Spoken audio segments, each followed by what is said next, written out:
Wangsit Prabu Siliwangi atau Uga Wangsit Siliwangi adalah pesan dari Prabu Siliwangi sebelum Ngahyang. Dalam arti lain, moksa atau menghilang, mengandung makna yang sangat tinggi. Itu karena di dalamnya menggambarkan situasi kondisi sosial beberapa masa, terutama mengenai karakter pemimpin dalam kurun waktu perjalanan panjang sejarah negeri ini. Peristiwa itu ditandai dengan menghilangnya Pajajaran yang menjadi teka-teki sampai sekarang. Uga Wangsit Siliwangi ini terjadi ketika Prabu Siliwangi menghindari peperangan dengan kerajaan Banten dan Cirebon yang juga dipimpin oleh anaknya sendiri. Prabu Siliwangi berpesan pada warga Pajajaran yang ikut mundur pada waktu beliau sebelum menghilang.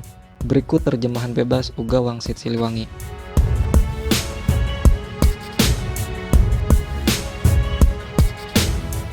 Perjalanan kita hanya sampai di sini hari ini.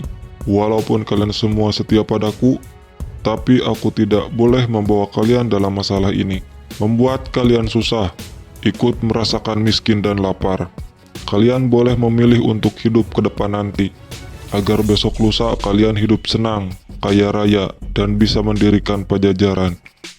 Bukan Pajajaran saat ini, tapi Pajajaran yang baru yang berdiri oleh perjalanan waktu. Pilih, aku tidak akan melarang, sebab untukku tidak pantas jadi raja yang rakyatnya lapar dan miskin. Dengarkan, yang ingin tetap ikut denganku, cepat memisahkan diri ke selatan. Yang ingin kembali ke kota yang ditinggalkan, cepat memisahkan diri ke utara. Yang ingin berbakti kepada raja yang sedang berkuasa, cepat memisahkan diri ke timur.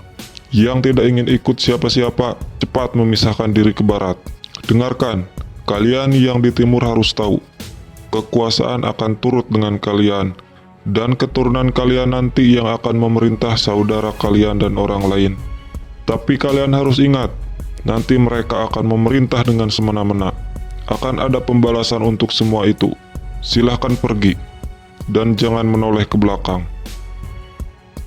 Kalian yang di sebelah barat, carilah oleh kalian Ki Santang. Sebab nanti keturunan kalian yang akan mengingatkan saudara kalian dan orang lain. Ke saudara-saudara, ke saudara yang datang sependirian dan semua yang baik hatinya. Suatu saat nanti, apabila tengah malam, dari Gunung Halimun terdengar suara minta tolong. Nah, itu adalah tandanya. Semua keturunan kalian dipanggil oleh yang mau menikah di Lebak Canewe. Jangan sampai berlebihan, sebab nanti telaga akan banjir. Silahkan pergi. Ingat, jangan menoleh ke belakang. Kalian yang di sebelah utara, dengarkan. Kota takkan pernah kalian datangi. Yang kalian temui hanya padang yang perlu diolah. Keturunan kalian kebanyakan akan menjadi rakyat biasa. Adapun yang menjadi penguasa tetap tidak mempunyai kekuasaan. Suatu hari nanti akan kedatangan tamu. Banyak tamu dari jauh, tapi tamu yang menyusahkan. Waspadalah. Semua keturunan kalian akan aku kunjungi, tapi hanya pada waktu tertentu dan saat diperlukan. Aku akan datang lagi, menolong yang perlu, membantu yang susah, tapi hanya mereka yang bagus perangainya. Apabila aku datang takkan terlihat, apabila aku berbicara takkan terdengar. Memang aku akan datang, tapi hanya untuk mereka yang baik hatinya. Mereka yang mengerti dan satu tujuan, yang mengerti tentang harum sejati, juga mempunyai jalan pikiran yang lurus dan bagus tingkah lakunya. Ketika aku datang, tidak berupa dan bersuara, tapi memberi ciri dengan wewangian. Semenjak hari ini, Pajajaran hilang dari alam nyata. Hilang kotanya, hilang negaranya. Pajajaran tidak akan meninggalkan jejak selain nama untuk mereka yang berusaha menelusuri. Sebab bukti yang ada akan banyak yang menolak. Tapi suatu saat akan ada yang mencoba, supaya yang hilang bisa ditemukan kembali. Bisa saja, hanya menelusurinya harus memakai dasar. Tapi yang menelusurinya banyak yang sok pintar dan sombong, dan bahkan berlebihan kalau berbicara. Suatu saat nanti akan banyak hal yang ditemui, sebagian-sebagian, sebab terlanjur dilarang oleh pemimpin pengganti. Ada yang berani menelusuri terus-menerus, tidak mengindahkan larangan, mencari sambil melawan, melawan sambil tertawa. Dialah anak gembala. Rumahnya di belakang sungai, pintunya setinggi batu, tertutupi pohon handelem dan hanjuang. Apa yang dia gembalakan? bukan kerbau, bukan domba, bukan pula harimau atau banteng, tetapi ranting daun kering dan sisa potongan pohon. Dia terus mencari, mengumpulkan semua yang dia temui, tetapi akan menemui banyak sejarah atau kejadian. Selesai zaman yang satu, datang lagi satu zaman yang jadi sejarah atau kejadian baru. Setiap zaman membuat sejarah, setiap waktu akan berulang itu dan itu lagi. Dengarkan, yang saat ini memusuhi kita akan berkuasa hanya untuk sementara waktu. Tanahnya kering padahal di pinggir sungai Cibanten, dijadikan kandang kerbau kosong. Nah, disitulah sebuah negara akan pecah oleh kerbau bule yang digembalakan oleh orang yang tinggi dan memerintah di pusat kota. Semenjak itu, raja-raja dibelenggu, kerbau bule memegang kendali, dan keturunan kita hanya jadi orang suruhan. Tapi kendali itu takkan terasa sebab semuanya serba dipenuhi dan murah serta banyak pilihan. Semenjak itu pekerjaan dikuasai monyet. Suatu saat nanti keturunan kita akan ada yang sadar, tapi sadar seperti terbangun dari mimpi. Dari yang hilang dulu semakin banyak yang terbongkar, tapi banyak yang tertukar sejarahnya, banyak yang dicuri bahkan dijual. Keturunan kita banyak yang tidak tahu bahwa zaman sudah berganti. Pada saat itu geger di seluruh negara. Pintu dihancurkan oleh mereka para pemimpin, tapi pemimpin yang salah arah. Yang memerintah bersembunyi, pusat kota kosong, kerbau bule kabur. Negara pecahan diserbu monyet.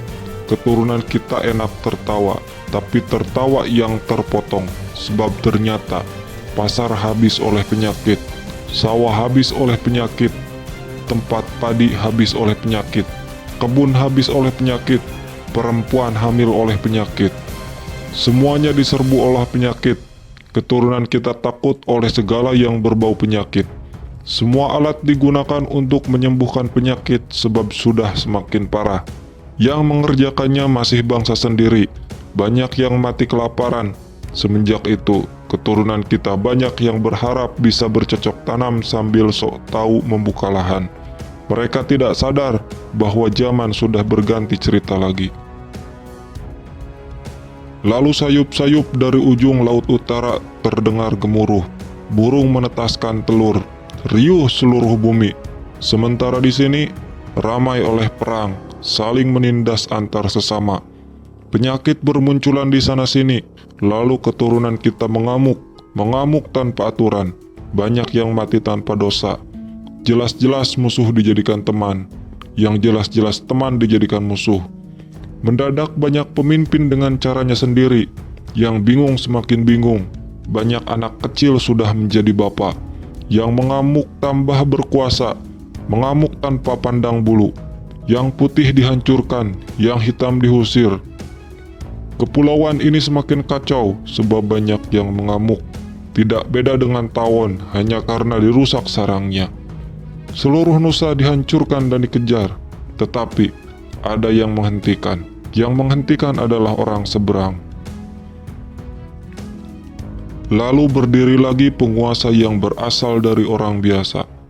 Tetapi memang keturunan penguasa dahulu kala, dan ibunya adalah seorang putri Pulau Dewata. Karena jelas keturunan penguasa baru susah dianiaya. Semenjak itu berganti lagi zaman. Ganti zaman, ganti cerita. Kapan? Tidak lama. Setelah bulan muncul di siang hari, disusul oleh lewatnya komet yang terang benderang di bekas negara kita.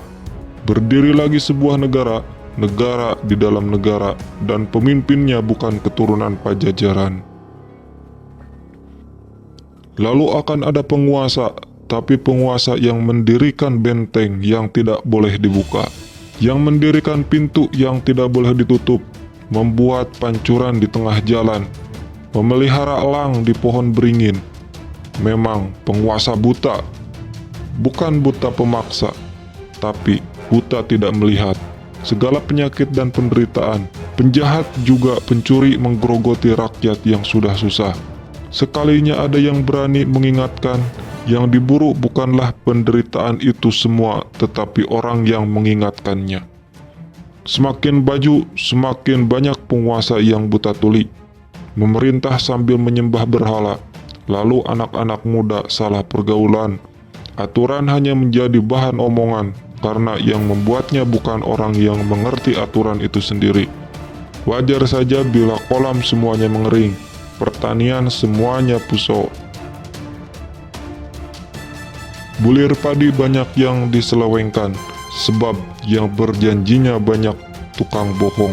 Semua berangus janji-janji belaka, terlalu banyak orang pintar, tapi pintar keblinger. Pada saat itu datang pemuda berjanggut. Datangnya memakai baju serba hitam sambil menyanding sarung tua. Membangunkan semua yang salah arah, mengingatkan pada apa yang lupa, tapi tidak dianggap. Karena pintar keblinger, maunya menang sendiri. Mereka tidak sadar, langit sudah memerah, asap mengepul dari perapian. Alih-alih dianggap, pemuda berjanggut ditangkap, dimasukkan ke penjara.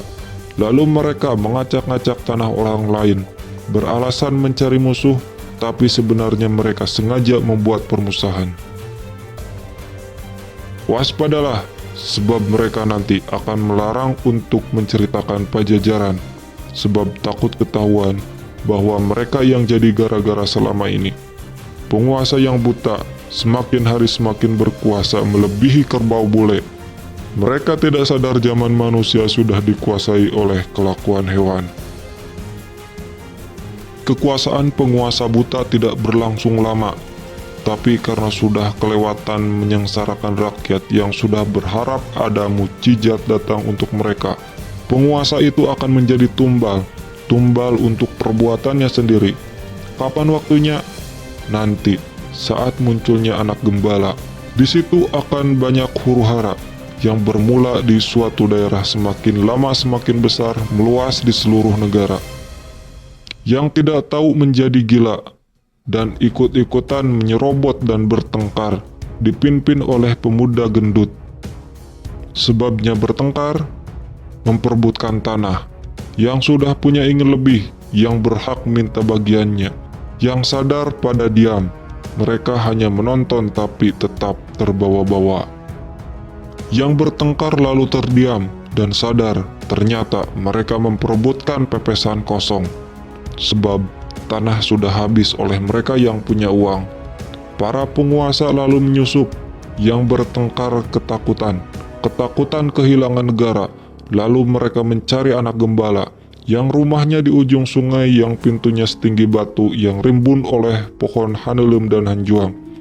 Semua mencari tumbal, tapi pemuda gembala sudah tidak ada. Sudah pergi bersama pemuda berjanggut, pergi membuka lahan di Lebak Janewe. Yang ditemui hanya gagak yang berkuar di tanah mati. Dengarkan, zaman akan berganti lagi, tapi nanti, setelah Gunung Gede meletus, disusul oleh 7 gunung, ribut lagi seluruh bumi. Orang Sunda dipanggil-panggil, orang Sunda memaafkan.